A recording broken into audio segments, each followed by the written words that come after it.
Hi hello இன்றைக்கி நம்ம என்ன செய்ய போகிறோம்னு பார்த்தீங்கன்னா மட்டன் கிரேவி தாங்க செய்ய போகிறோம். வாங்க எப்படி செய்யலான்னு பார்க்கலாம். உங்களுக்கு இந்த வீடியோ பிடிச்சிருந்தா லைக் பண்ணுங்கள், என்னோடய சேனலை சப்ஸ்கிரைப் பண்ணுங்கள். இது செய்யறதுக்கு முதல்ல நான் ஒரு 1/2 கிலோ மட்டன் எடுத்துருக்கேங்க. அதை நல்லா வாஷ் பண்ணிவிட்டு குக்கரில் ஆட் பண்ணிக்கிறேங்க. அது கூட ஹோல் கரம் மசாலா நம்ம ஆட் பண்ணுறோம். அது எல்லாமே உங்களுக்கு டிஸ்கிரிப்ஷனில் கொடுத்துருக்காங்க. இது கூட ஒரு ஸ்பூன் இஞ்சி பூண்டு பேஸ்ட்டு, இது கூட மஞ்சள் தூள், மிளகாய்த்தூள், மல்லித்தூள் இதெல்லாமே சேர்த்திருக்கேங்க. தேவையான உப்பு, ஒரு கப்பு தண்ணி ஊற்றி நல்லா கலந்துட்டு ஒரு 5லேருந்து 6 விசில் விட்டுருக்கேங்க. உங்களுக்கு மட்டன் எவ்வளோ வேக தேவையான அளவுக்கு விசில் நீங்கள் விட்டுக்கோங்க. உங்களுக்கு இந்த வீடியோ பிடிச்சிருந்தா லைக் பண்ணுங்கள். உங்களுக்கு வேறு எதுனா டிஷ் தேவைங்கிறது எனக்கு கமெண்ட் பண்ணுங்கள், நான் உங்களுக்கு செய்கிறேன்.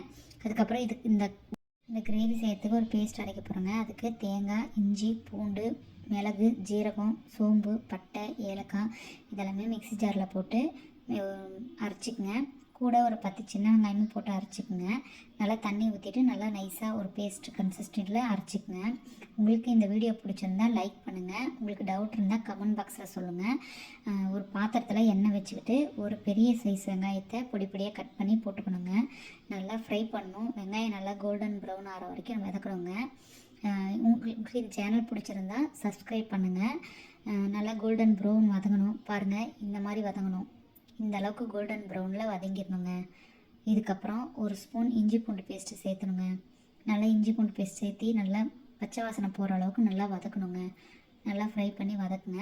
இந்த கிரேவியை செஞ்சு பாருங்கள், நல்லா டேஸ்ட்டாக இருக்கும். உங்கள் வீட்டில் மறுபடியும் கேட்பாங்க, ஏன்னா அந்தளவுக்கு நல்லா டேஸ்ட்டாக இருக்கும். நல்லா வதக்கி முடித்ததுக்கப்புறம் நல்லா பச்சை வாசனை போனதுக்கப்புறம் நம்ம அரைச்சி வச்ச தேங்காய் பேஸ்ட் இருக்கு இல்லைங்களா, அதை ஆட் பண்ணுங்க.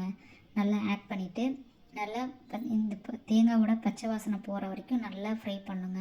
நல்லா அதில் இருக்க தண்ணியெல்லாம் நிறுத்தி இல்லாத அளவுக்கு நல்லா ஃப்ரை பண்ணுங்க.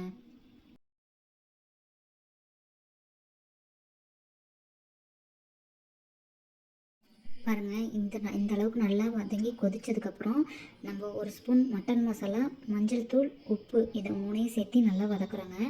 நல்லா வதக்கி பச்சை வாசனை போகணுங்க.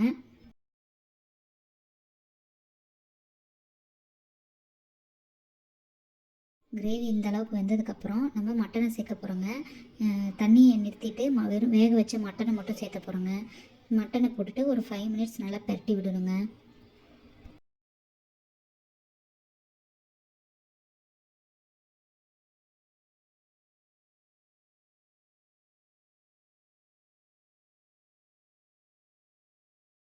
ஸ்டேஜில் ஒரு கப்பு தண்ணி சேர்த்துருங்க. அதுக்கு நான் மட்டன் வேக வச்ச தண்ணி ஒரு கப்பு சேர்த்துருக்கேங்க. உங்களோட கிரேவி கன்சிஸ்டன்சி தகுந்த மாதிரி நீங்கள் ஏற்ற இறக்கமாக தண்ணி சேர்த்திக்கங்க. இந்த ஸ்டேஜில் மூடி வச்சு ஒரு 5 மினிட்ஸ் கொதிக்க வைக்கணும். இப்போ நம்மளோட டேஸ்ட்டான மட்டன் கிரேவி ரெடி ஆகிடுச்சிங்க. சாப்பிட்டு பார்த்துட்டு எப்படி இருக்குன்னு எனக்கு கமெண்ட் பண்ணுங்கள். தேங்க்ஸ் ஃபார் வாட்சிங் எ வீடியோ.